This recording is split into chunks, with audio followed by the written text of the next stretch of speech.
नमस्कार दोस्तों, मैं हूं DRX Sagar Kumar, registered pharmacist. आप देख रहे हो फार्मेसी को। चलिए भाई, आज का टॉपिक क्या? D pharma second year hospital and clinical pharmacy, most important question, top 20 MCQ. चलिए स्टार्ट करते हैं भाई। D pharma second year top 20 MCQ previous year based on 2025 का पेपर है इसमें, और 20 क्वेश्चन आपके एक्स्ट्रा हैं जो एग्जाम में आ सकते हैं। देखो भाई कैसा है ये पेपर है, आप स्क्रीनशॉट ले लो कैसा 2025 में पेपर आया था। देख लो भाई कैसा आया था। How many pharmacist should be appointment for small pharmacist. छोटे छोटे हॉस्पिटल में कितने फार्मासिस्ट की रिक्वायरमेंट होती है? दो। दो होती है। चलो बताता हूँ आगे। चलो 3 नंबर की डिफिनीशन आपकी आ सकती है। 3 नंबर की definition, hospital pharmacy, hospital clinical pharmacy, clinical pharmacy in hospital means providing safe and effective drug therapy to patient. क्या होगा? हॉस्पिटल क्लिनिकल फार्मेसी का मतलब मरीजों को सुरक्षित और प्रभावी दवा का उपचार देना ही hospital pharmacy, hospital clinical pharmacy ही कहते हैं। ठीक है भाई, समझ आया इतना? क्या होता है? मरीजों को सुरक्षित और प्रभावी दवा का उपचार देना ही हॉस्पिटल फार्मेसी कहलाता है। चलो पहला क्वेश्चन क्या? हाउ मेनी 2025 में आया था, 2025 में आया था। How many pharmacist are required for small pharmacist, small hospital, छोटे अस्पताल के लिए कितने फार्मासिस्ट चाहिए? जो छोटा अस्पताल है, छोटे अस्पताल में कितने फार्मासिस्ट होने चाहिए? मैक्सिमम कितने होने? मिनिमम भाई बताओ। 2 फार्मासिस्ट तो होने चाहिए, 5 तो नहीं, 4 भी नहीं, 3 भी नहीं, तो कौन सा ऑप्शन होगा? 2। A small hospital needed last 2 pharmacist to manage dispensing, मतलब दवाई को जो देते हैं उसे बोलते हैं डिस्पेंसिंग, पेशेंट को, पेशेंट केयर और इफिशिएंटली छोटे अस्पताल में दवाओं के वितरण और मरीजों को देखभाल के लिए कम से कम 2 फार्मासिस्ट की आवश्यकता होती है।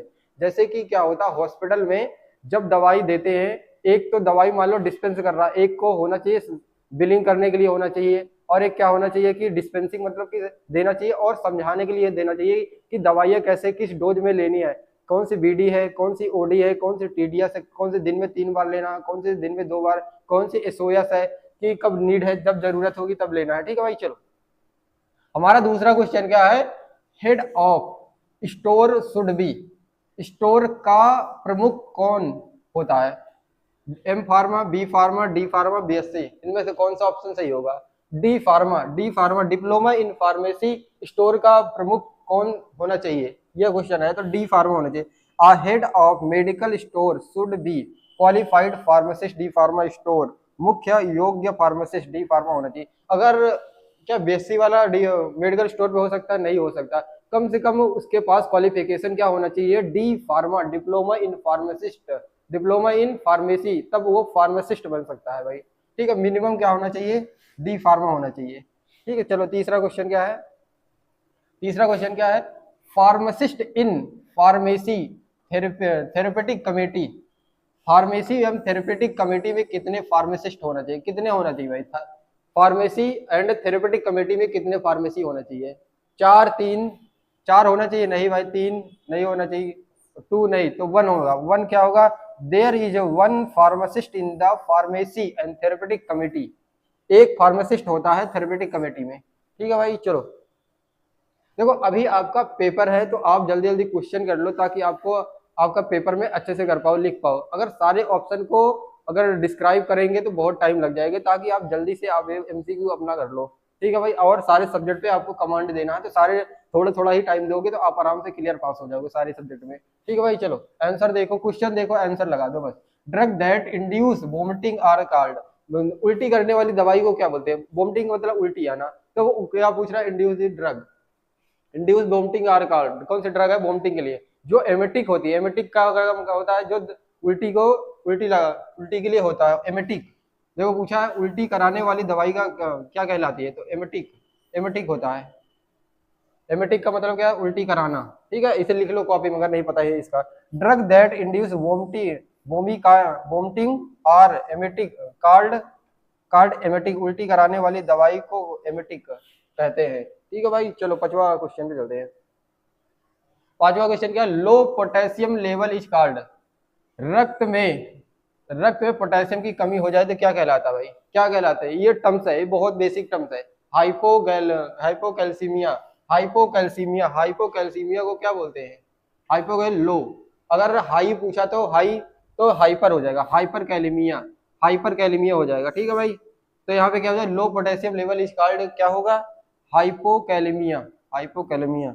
लो potassium level blood is called hypokalemia, ठीक है भाई। चलो थोड़ा सा फिल इन द ब्लैंक कर लेते हैं, फिल इन द ब्लैंक्स, थोड़ा सा फिल इन द ब्लैंक कर देते हैं। Formation of tumour is called, बताओ क्या होगा? फॉर्मेशन, जब ट्यूमर बनता है तो उसे क्या बोलते हैं, उस प्रोसेस को? बताओ भाई। Formation of tumour is called neoplasia, neoplasia, neoplasia. देखो हिंदी में भी लिख दिया, ये है नियोप्लासिया। ट्यूमर बनने की प्रक्रिया को क्या कहलाते हैं? नियोप्लासिया। चलो 7वां नंबर का क्वेश्चन क्या है? Abnormal rhythms of heart is called, हृदय की असामान्य धड़कन को क्या बोलते हैं? एरिथमिया। एरिथमिया को क्या बोलते हैं? असामान्य धड़कन, ठीक है भाई। असामान्य धड़कन को क्या बोलते हैं? Arrhythmia. Abnormal rhythm of heart is called arrhythmia, ठीक है भाई। हृदय की असामान्य धड़कन एरिथमिया कहलाती है, ठीक है भाई। चलो 8वां क्वेश्चन क्या है? Night blindness is due to deficiency dot dot कौन सी? Vitamin A. विटामिन ए का नाम क्या है? रेटिनॉल होता है, retinol, vitamin A. Latin term tissues, tissues का मीन क्या होता है? टिश्यूज का मतलब क्या होता है? ट्यूसुस, ट्यूसुस मीन्स क्या होता है? कफ। कफ मतलब क्या होता है? खांसी। कफ मतलब क्या होता है? खांसी। टिश्यूज मीन्स कफ होता है, टिश्यूज का अर्थ क्या होता है? खांसी। ट्यूसिस, ट्यूसिस, ठीक है भाई। चलो ये बता दिया क्या होगा, कब होगा इसका 10वां। 10 नंबर क्या है? Sensation of Fehling is called, falling is called. Sensation of falling is called क्या होता है? गिरने का असहज डॉट डॉट कहलाता क्या? वर्टिगो। वर्टिगो का मतलब क्या होता है? चक्कर आना, चक्कर आना। चक्कर आने को क्या बोलते हैं? वर्टिगो बोलते हैं। यहाँ पे sensation of falling is called, जब किसी व्यक्ति को चक्कर आता है उसे क्या बोलते हैं? वर्टिगो। वर्टिगो मतलब क्या होता है? चक्कर। अगर कौन सी, अगर आपसे पूछ लिया फार्माकोलॉजी में चक्कर आने वाली दवाई का नाम क्या है? चक्कर, वर्टिगो, तो लिख देना ब्रांड नेम वर्टिन 16, वर्टिन 16 या वर्टिन 8। क्या होता है उसमें? ब्लास्टिन, ब्लास्टिन होता है, ब्लास्टिन, ठीक है भाई।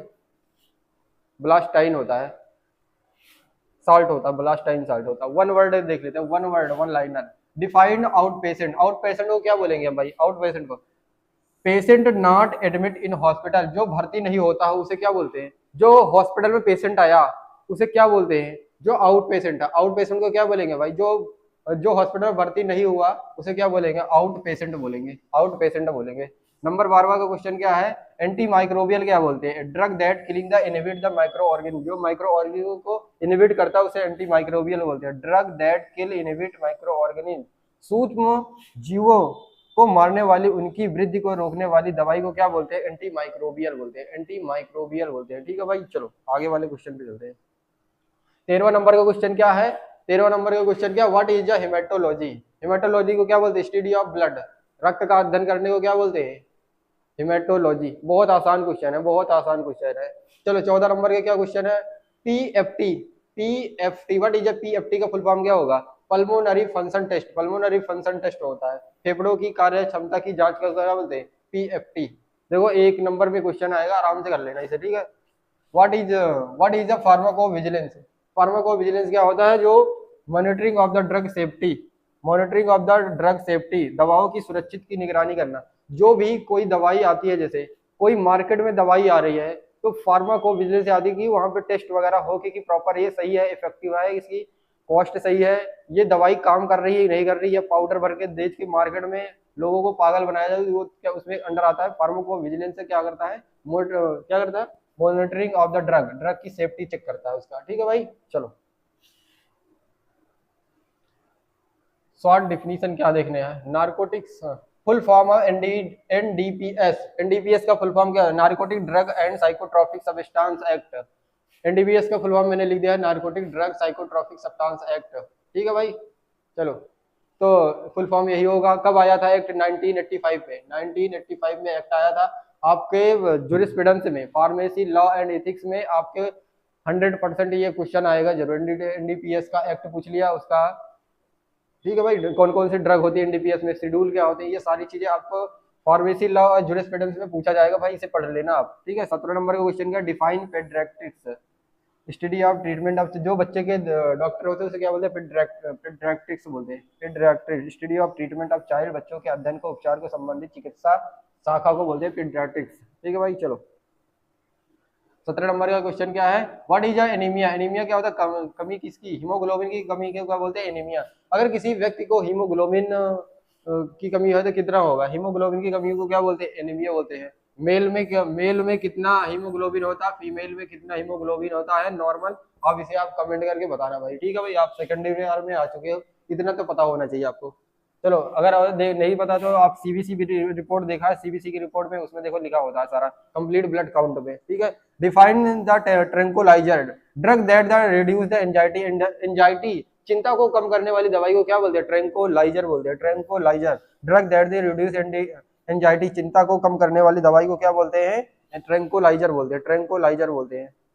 हमारा 20 नंबर का क्वेश्चन क्या है, what is the meiosis, cell division producing gametes, ये तो आपको बहुत आसान 12th क्लास में पढ़ा होगा। मियोसिस का प्रोसेस क्या होता है, मियोसिस, माइटोसिस मियोसिस क्या होता है, ठीक है भाई। Cell division that produce gamete, वह कोशिका विभाजन है जिसमें जनन कोशिका गैमेट बनती है, जिसमें जनन कोशिका की बनती है, गैमेट्स बनते हैं, गैमेट्स, ठीक है भाई। हमने जो हमारा 2025 का पेपर था, 2025 का 20 क्वेश्चन पार्ट सी के हमने कंप्लीट कर लिए हैं। अब हम पेपर से रिलेटेड जो मोस्ट एक्सपेक्टेड है क्वेश्चन वो हम करेंगे, जो कि 2025 के बेस पे है, 2025 के बेस पे है। चलो न्यू क्वेश्चन करेंगे, इंपॉर्टेंट करेंगे। अगर कोई किसी को अगर डी फार्मा करने के बाद मेडिकल स्टोर ओपन करना है तो आपको इसी चैनल पे सारी दवाइयाँ कैसा प्रोसेस होता है, सारी प्रोसेस आपको फ्री ऑफ कॉस्ट इसी चैनल में मिल जाएंगे भाई, ठीक है भाई। चलो मेडिकल स्टोर किसी को खोलना है डी फार्मा के बाद, सारी दवाइयाँ यूज क्या होती है, ब्रांड नेम क्या होता है, साइड इफेक्ट क्या होता है, ये सारी चीजें, डॉक्यूमेंट क्या लगते हैं और कितना साइज होता है, ये सारी चीजें आपको मिल जाएगा, कैसे अप्लाई करना है, ये सारी चीजें आपको मिल जाएगा, ठीक है, इसी वीडियो में, इसी चैनल में मिल जाएगा। चलो हम स्टार्ट करते हैं अपने मोस्ट इंपॉर्टेंट क्वेश्चन है सारे, ठीक है।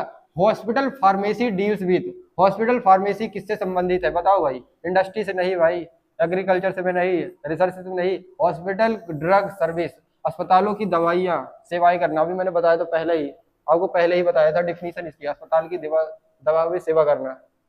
हॉस्पिटल फार्मेसी डील्स विथ, किसका, हॉस्पिटल फार्मेसी किससे संबंधित है, हॉस्पिटल ड्रग सर्विस, अस्पताल की दवा से सेवा, ठीक है। Hospital pharmacy deals with the service in hospital, ठीक है भाई। चलो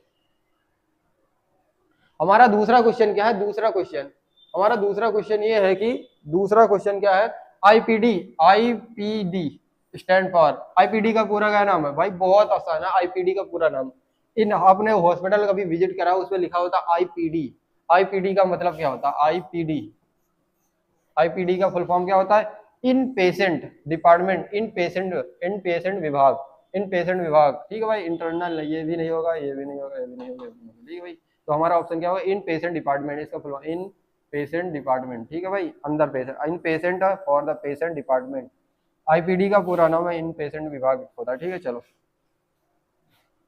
दूसरा क्या, ओपीडी लिखा होता है, OPD stand for the, OPD का पूरा नाम क्या होता है, ओपीडी का देखो, ओपीडी का पूरा नाम क्या होता है बताओ, ओपीडी का नाम आउट पेशेंट डिपार्टमेंट, बहुत आसान है, out patient stand for the out patient का ये पूरा नाम वही है, आउट पेशेंट डिपार्टमेंट। ओपीडी का फुल फॉर्म क्या, आउट पेशेंट डिपार्टमेंट, ठीक है भाई।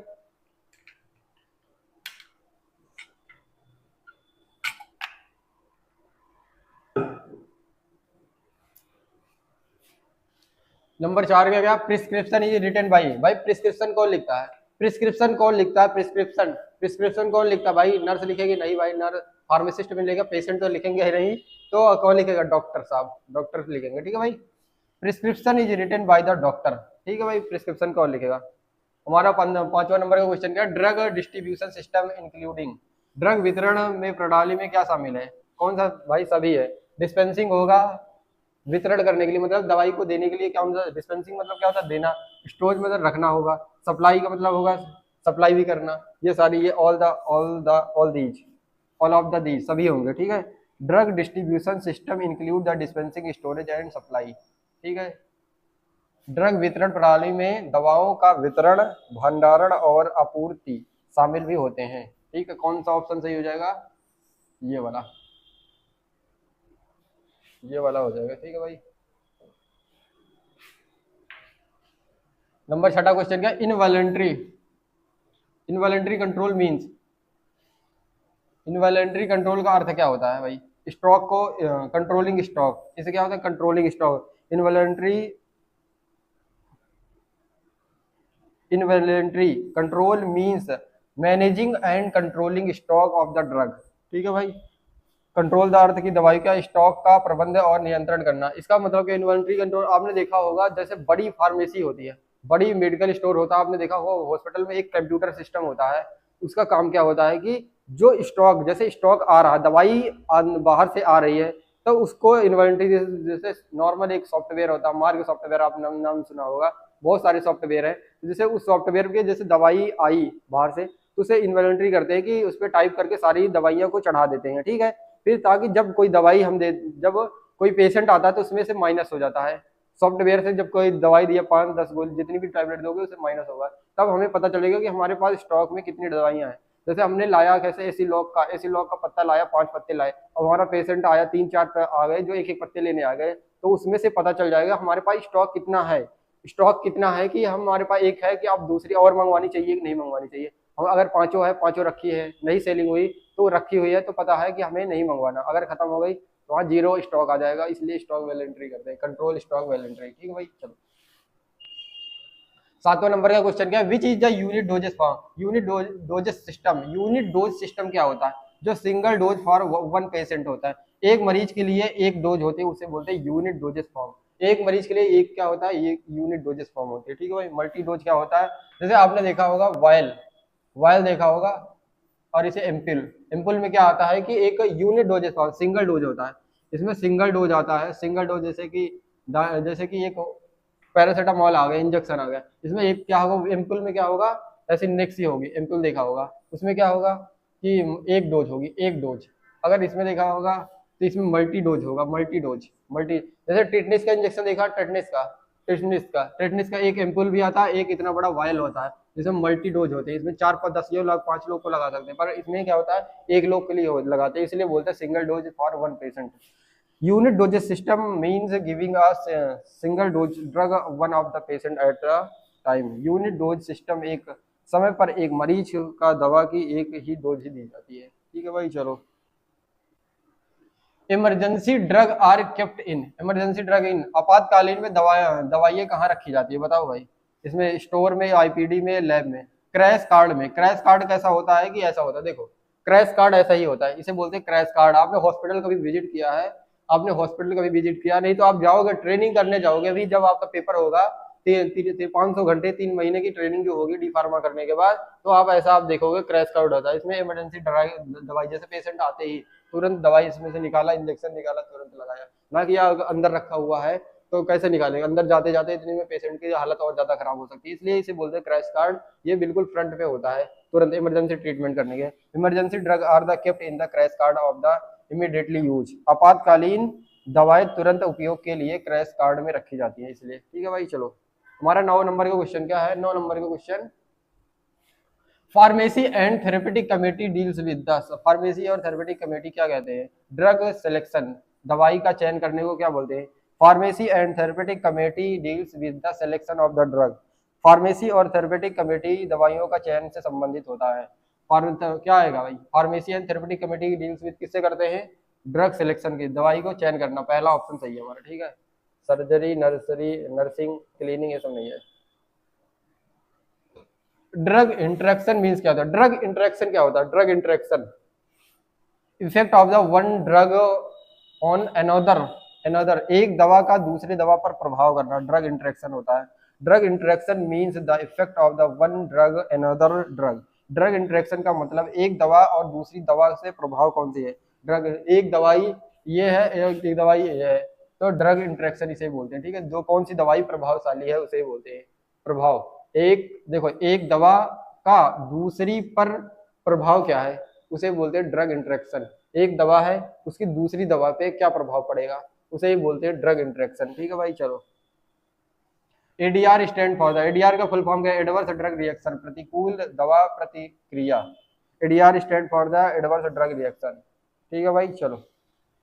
और आपसे पूछता है एडीआर का फुल फॉर्म क्या होगा, तो आप क्या बताओगे? Adverse drug reaction. ठीक है, पहला ऑप्शन सही है।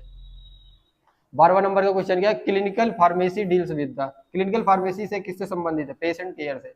बताया था मैंने आपको, डिफिनीशन में ही बताया था क्या होता है clinical pharmacy deals with the, patient की केयर करना, रोगी रोगी का देखभाल पे clinical pharmacy deals with the, patient को केयर करना। ठीक है भाई, चलो। वन लाइनर क्वेश्चन है क्या? नहीं। Patient counselling mean, patient counselling, patient counselling का मतलब क्या होता है? पेशेंट जब हम काउंसलिंग करते हैं पेशेंट हॉस्पिटल में, तो क्या बोलते हैं? Advising, advising patient about the medicine, दवाई के बारे में सलाह। जो जब हम दवाई को सलाह देते हैं कैसे खाना है कैसे नहीं खाना है, ये चीजें बताते हैं कि कौन सी खाली पेट खाना, कौन खाना, आफ्टर मील बिफोर मील, जो होता है टीडीएस बीडीएस ओडी सोयास, ये सारे चीज मेडिकल टर्म्स होते हैं, आपको पढ़ना पड़ेगा। ये चीजें मैंने आप इस पे बनाया है वीडियो, आप देख लेना इसे। ठीक है, top 100 MCQ, top 100 medical term में मैंने बना दिया है। ठीक है, इसे टीडीएस बीडीएस क्या होता है। पेशेंट काउंसलिंग मीन्स क्या होता है कि advising the patient about medicine, जो होता है दवाइयों के बारे में सलाह देने, दवाइयों के बारे में सलाह देने को क्या बोलते हैं? Patient counselling means. ठीक है, patient counselling, patient counselling means advising the patient out about proper use medicine. ठीक है, पेशेंट काउंसलिंग का मतलब क्या होता है? दवाइयों को सही उपयोग के बारे में मरीज को सलाह देना। ठीक है भाई, 14 नंबर का क्वेश्चन क्या है? Narcotics drug are controlled under, narcotic drug किस अधिनियम के अंतर्गत कंट्रोल होती है? बताओ भाई। नारकोटिक ड्रग्स, ये मैंने बता रखा आपको, एनडीपीएस एक्ट कब आया था? 1985 में आया था। और फुल फॉर्म क्या था? Narcotics drug psychotropic substance, narcotic control और narcotic drug are control under the NDPS act 1985 में। ठीक है भाई, चलो। फुल फॉर्म क्या होता है? नारकोटिक ड्रग साइकोट्रॉपिक सब्सटेंस होते हैं। ठीक है भाई, 15 नंबर क्वेश्चन क्या है? Storage of vaccine required, vaccine को स्टोर करने के लिए क्या होगा? कोल्ड चेन की ठंडी श्रृंखला चाहिए, ठंडी। Vaccine required are cold chain for the proper storage चाहिए, प्रॉपर स्टोरेज चाहिए। वैक्सीन के सही भंडारण के लिए कोल्ड चेन आवश्यक होती है। ठीक है भाई, cold chain. Pharmacy record is used for the, pharmacy record का उपयोग किस लिए होता है? लीगल पर्पज के लिए होता है, लीगल कानूनी कार्य के लिए होता है भाई। ठीक है भाई, सारे रिकॉर्ड रखना पड़ता है, सारे रिकॉर्ड रखना पड़ता है। जो कहते हैं दवाई कौन सा पेशेंट क्या लेके जा रहा है, इसलिए रिकॉर्ड बना दे। इन्वॉलंटरी, जो आप देखा होगा हॉस्पिटल में कंप्यूटर, उस पर सारे रिकॉर्ड होते हैं कि कौन से पेशेंट को कौन सी दवाइयाँ दी। ठीक है भाई, ये सारी चीजें रिकॉर्ड रखना पड़ता है। 17 नंबर का क्वेश्चन क्या है हमारा? बायोअवेलेबिलिटी मींस, बायोअवेलेबिलिटी का मतलब क्या होता है? बायोअवेलेबिलिटी का मतलब क्या होता है भाई? अर्थ, amount of drug reaching blood, रक्त में पहुंचने वाली दवाई कितनी। जैसे दवाई हमने खाया, कोई भी टैबलेट खाया जनाब 50 mg का, अभी जब कितना धीरे धीरे डिजॉल्व हो रहा है, तो कितनी दवाई कितनी देर में पहुंच गई ब्लड में, ब्लड में, उसे बोलते हैं क्या? बायोअवेलेबिलिटी। बायोअवेलेबिलिटी का amount of drug reaching blood, रक्त में पहुंचने वाली मात्रा। ठीक है, उसे bioavailability means the amount of drug that reaching the blood stream. Bioavailability का मतलब होता है दवाई की वह मात्रा जो रक्त में पहुंचती है, उसे बोलते हैं बायोअवेलेबिलिटी।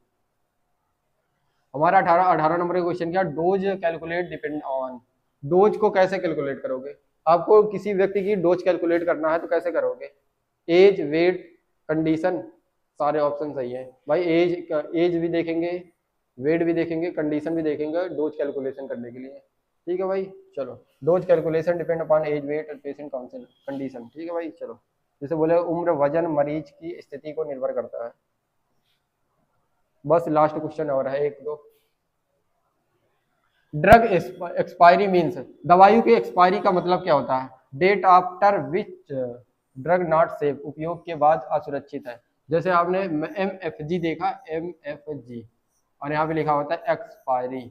मैंने बना दिया जनवरी में, बना दिया जनवरी 2025 में बनाया। ठीक है भाई, और मैं नवंबर 2025 में 2026 में 25 में बनाया, 2026 में एक्सपायर कर दिया। उसके बाद अगर कोई भी व्यक्ति दवाई खाता है तो क्या होता है? उपयोग के बाद असुरक्षित है। ठीक है भाई, date after which drug is not safe, not safe. ठीक, drug expiry means date after which drug is not safe use, दवाइयाँ एक्सपायरी हुआ तारीख होती है जिसके बाद दवा उपयोग के लिए असुरक्षित रहती है।